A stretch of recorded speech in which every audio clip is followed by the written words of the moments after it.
Great to see you. I hope you had a good drive. It was Very well. nice to see you. It's good to be here. How are you doing? One person in mind, second. Thank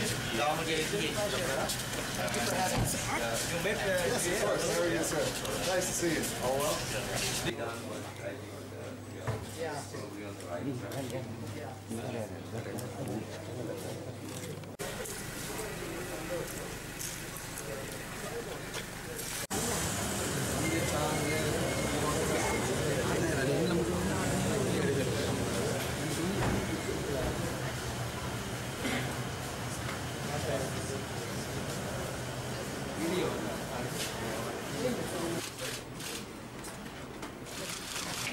Thank you.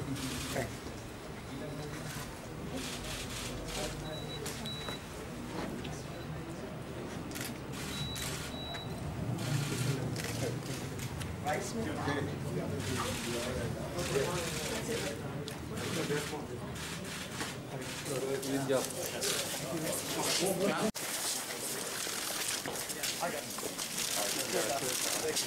We warmly welcome the Excellency Samantha Power.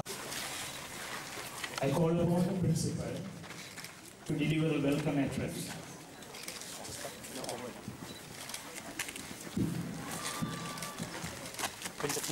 Event.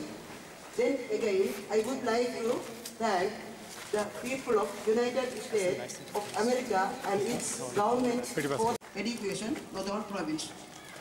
Honorable Ayub Ashwin, member of Northern Province Council. Also,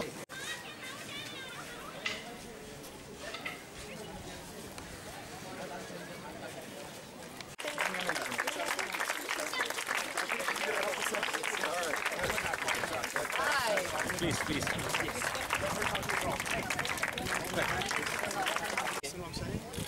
What area?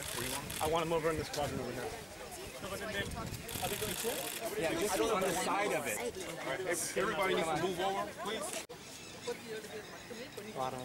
Isn't that crazy? So maybe someday you all study hard and that's do your homework. Maybe one of you can represent Sri Lanka.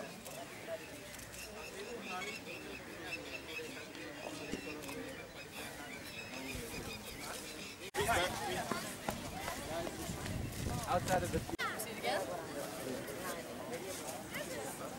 Okay. Okay, good. Wow. She runs around the bases. Okay, I gotta use my Okay. It's not like this. It's great to meet you.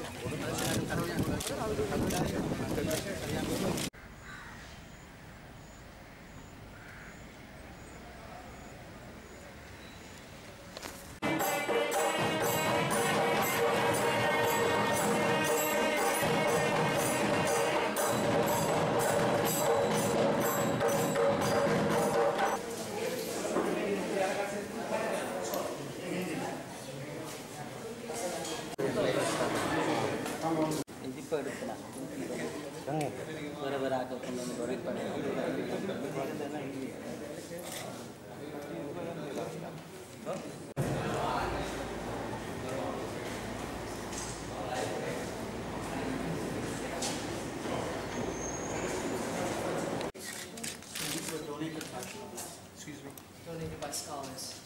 When? 2004. Minister Gurukula Raja, for that kind introduction. Thank you, Principal Ashra, for inviting me to visit your marvelous college.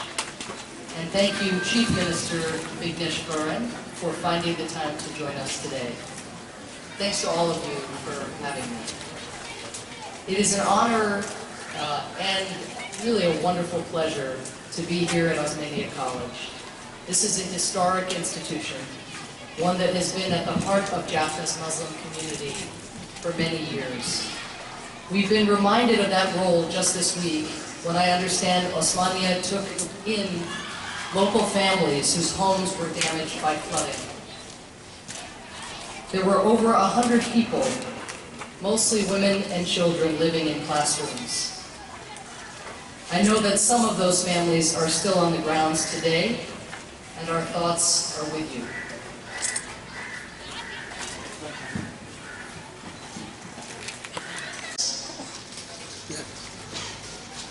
நீங்கள் இடம்பெயர்ந்த குடும்பங்களுக்கு காட்டிய விருந்தோம்பலும் கரிசனைகளும் உங்கள் ஒவ்வொருவரினதும் நடிபாங்குகளை இச்சமூகத்தில் உணர்த்துகின்றது. This welcoming of these families illustrates your role in the community and shows how a united community can overcome great obstacles. It also shows just how far Osmania has come.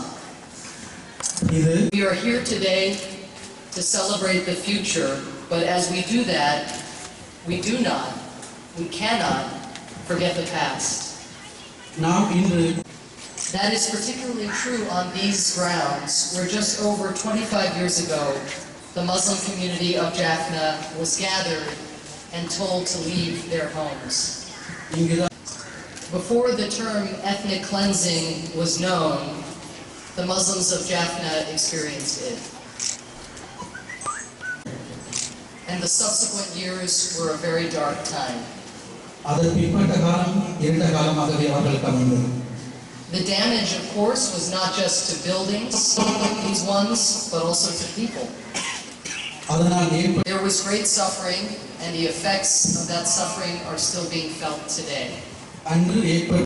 Without reliable access to schools like Osmania, a whole generation of young people suffered from limited educational opportunities. I know that this community, like the rest of Jaffna, the northern province, and all of Sri Lanka, are still rebuilding and recovering. I join you today on behalf of President Obama.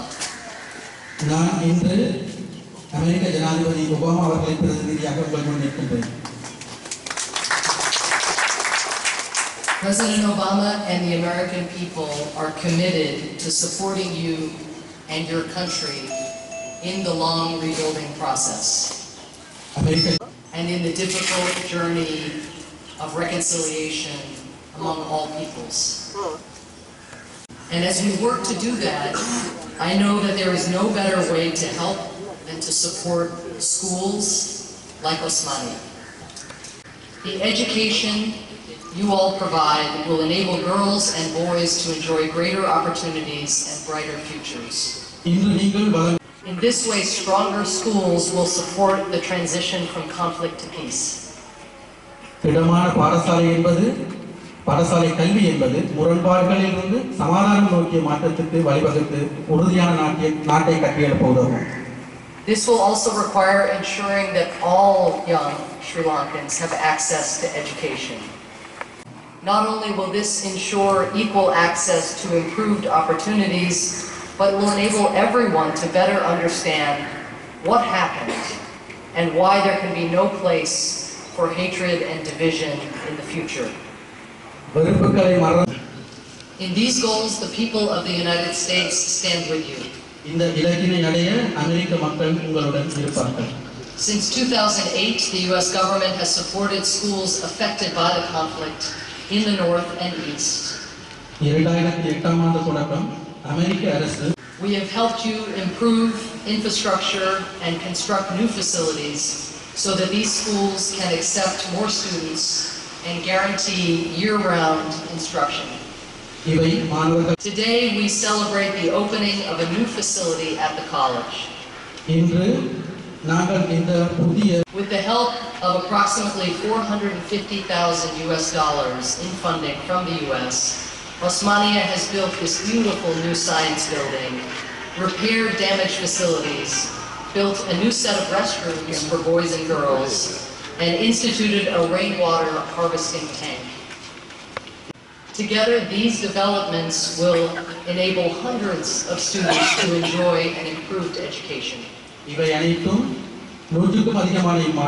Some of those students, those eager students, are here with us today. And I just want to say to them that the United States is incredibly proud to be able to support you. You are the future of your country, and we know that you are going to help take your country on a path to accountable government, active civil society, and lasting democracy and prosperity. To contribute in those ways, though, you have to do your homework.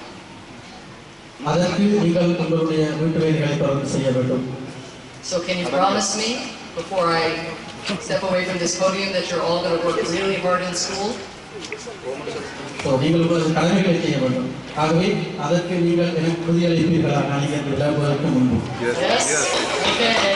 wonderful. Thank you so much. It's a great honor for me, a true pleasure to be with you. Nandri. இன்று மேன்மைதகு Samantha power அவர்களை முதலில் எங்களுடைய காரியாலயத்தில் சந்தித்தோம். இப்பொழுது இங்கு ஒஸ்மானியா கல்லூரியிலே சந்தித்திருக்கின்றோம். எங்களுடைய சந்திப்பு மிகவும் நன்மை பயப்பதானது. ஏனென்றால் அவர் உலகத்தின் மிக வலுவான ஒரு நாட்டினுடைய பிரதிநிதியாக உலகத்தின் மக்கள் யாவரையும் அணைத்துக் கொள்ளும் ஒரு பாரிய நிறுவனமாகிய ஐக்கிய நாடுகள் சபையின் பிரதிநிதியாக இருப்பதால் அப்பேற்பட்ட ஒருவரின் சந்திப்பும் அவரோடு பேச கிடைத்ததும் எங்களுக்கு ஒரு பெரிய வாய்ப்பாக நான் கருதுகின்றேன். அவர் முக்கியமாக ஒரு விடயத்தை கூறுகின்றார். எங்களுடைய வடகிழக்கு மாகாண தமிழ் மக்களோடு, தமிழ் பேசும் மக்களோடு ஒபாமா அவர்கள் மிகவும் கரிசனையோடு செயல்படுகின்றார் என்று. அந்த செயல்பாட்டின் நிமித்தமாகத்தான் தான் இந்த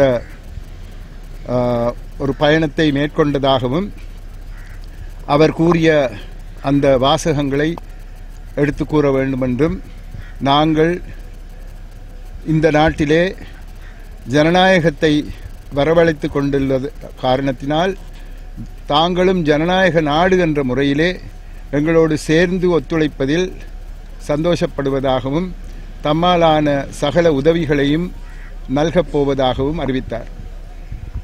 இதிலே முன்னர் இருந்த சற்று எதேச்சாதிகாரமான வாழ்க்கை முறை தற்போது மாற்றமடைந்து வருவதை அவர் குறிப்பிட்டு காட்டினார். பல விதங்களிலே மாற்றங்கள் ஏற்பட்டு கொண்டிருக்கின்றது என்பதை அவர் எடுத்து காட்டினார்.